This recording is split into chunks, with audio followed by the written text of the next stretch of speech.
Of Blood and Steel, written by Seymour Zainali, narrated by James Lawrence. Chapter 6. The Black Garden.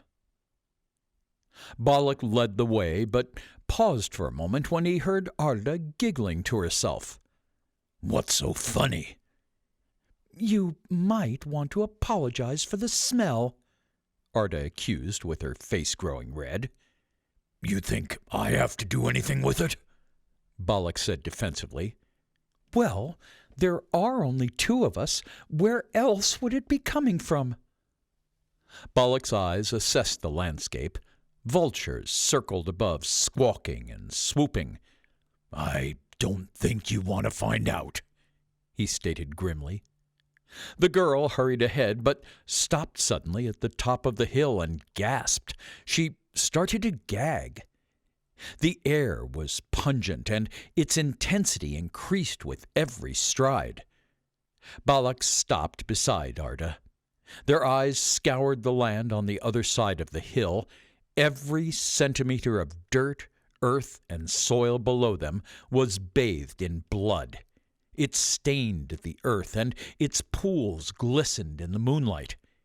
Each scarlet pool rippled as a light breeze skimmed over the top of its thickening liquid.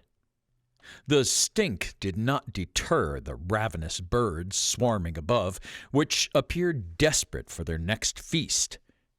Gracefully, one swooped down before attacking a dead man's intestines, stretching them out of his stomach until a large piece snapped free. It tilted its neck up to gulp them down, but a much larger bird, black in color, had been biding its time above. It swooped aggressively and snatched the meal straight from the other's beak. Arda gulped. "By the Maker!" Balak turned to her. "Welcome to the Black Garden." He started to move down the hill into the battlefield and toward the corpses strewn across the plains. "Shouldn't we go around?" she asked. "Through is the fastest route. Don't worry, the dead won't hurt you.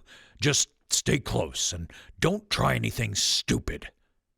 "Stupid is a relative term," she whispered to herself.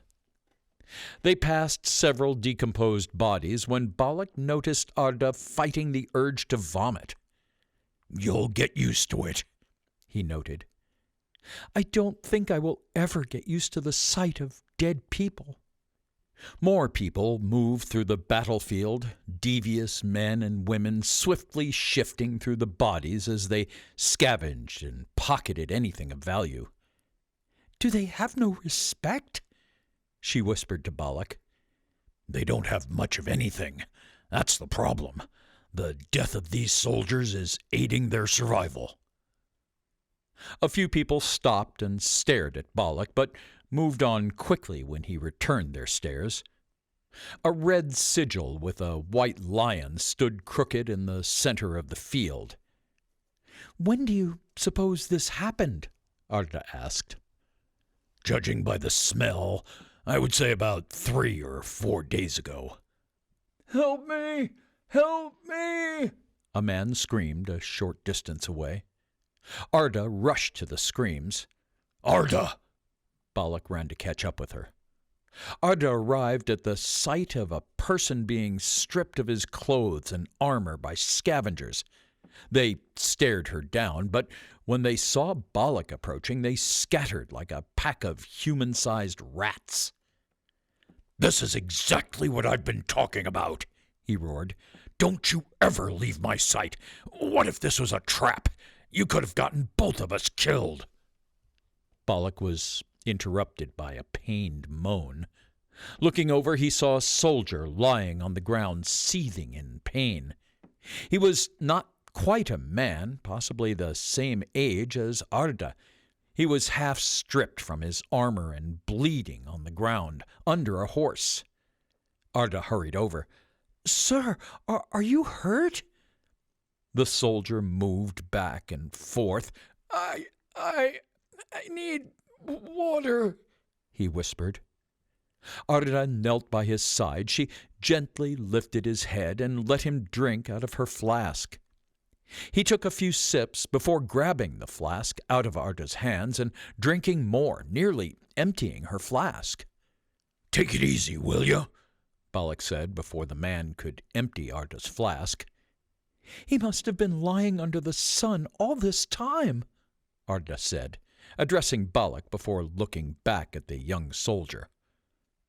"Calm down. We're here to help. What's your name?" "Kurt. My name is Kurt." "Balak, can you please help me move the horse?" she pleaded. I can't see the extent of his wound." "This will only slow us down." "Balak, please." Reluctantly, Balak lifted the horse and dragged it away without Arda's assistance. The slice expanded over Kurt's stomach, and the removal of the horse exposed his insides. Spurts of blood leaked from the wound, dripped down his side, and pooled on the ground. The man started gurgling. "Put it back!" screamed Arda. "The horse is holding him together." I don't want to die." The man began to tear up. Arda looked up at Balak and hopelessly asked, "Is there anything we can do?" "There is, but you aren't going to like it," Balak said, grabbing his mighty axe. "Balak!" Arda protested. She stood up and approached Balak to speak to him in private. "I am not letting you end him." "Arda, he's in agony." The soldier coughed. "Help me." "Trust me, this is the only humane thing to do," Balak assured her.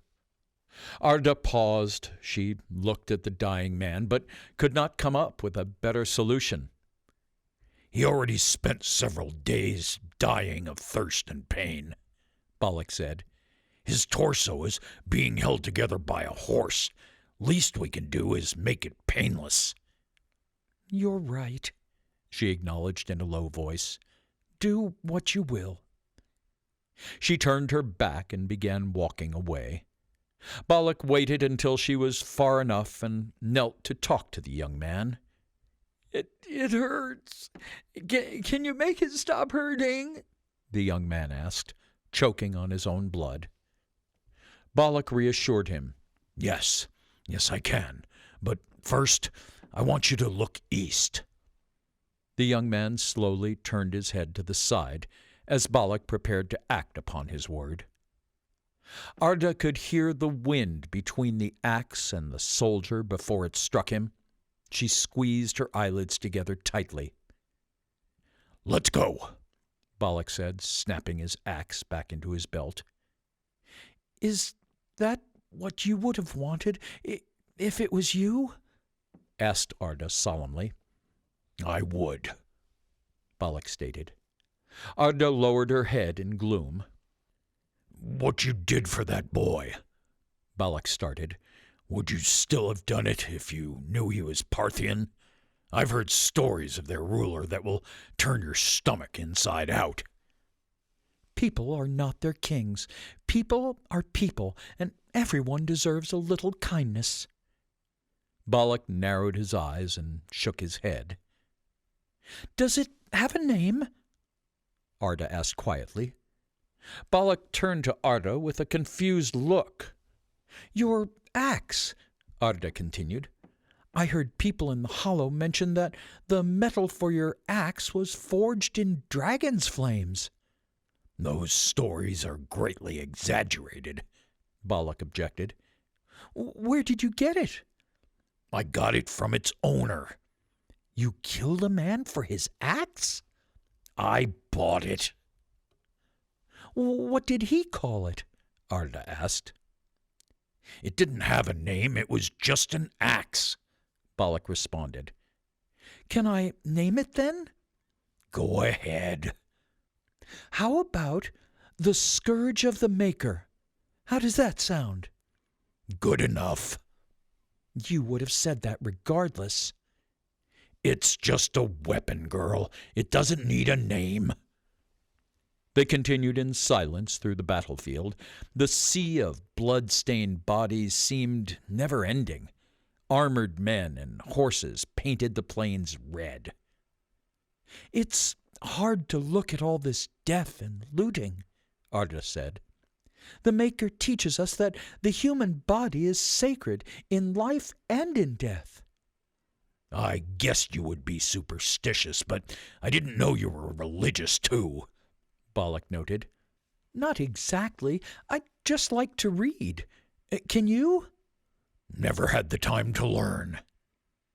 "That sign, for example, says, 'We the mountains.'" "Is it really what it says?" "Yes. Would you like me to teach you?" "No, I just find it ironic." "How so?" "These mountains belonged to the Carbadians long before Amidons lived here. First, they cleansed the people. Now, they're claiming the mountains." "That's not what the books tell me." "I might not be able to read, but I know that the victors write history. They don't teach you that in your books. These exact monuments were built on the ruins of Carbadian monuments, and those were built on top of what the Tavlins had constructed. These mountains belong to no man." Arda shook her head. She and Balak walked silently, moving through the corpses, many of which had started to decay. Arda wrapped a scarf around her nose and mouth. Eventually, they came to the end of the battlefield and climbed a small mound. The sun was low, and it was glowing a shade of dark orange. "All of these men, regardless of their allegiance, are murderers. Some may see them as heroes, but not for me," Balak said coldly. "These men fought and died for their country. Doesn't it make them heroes?"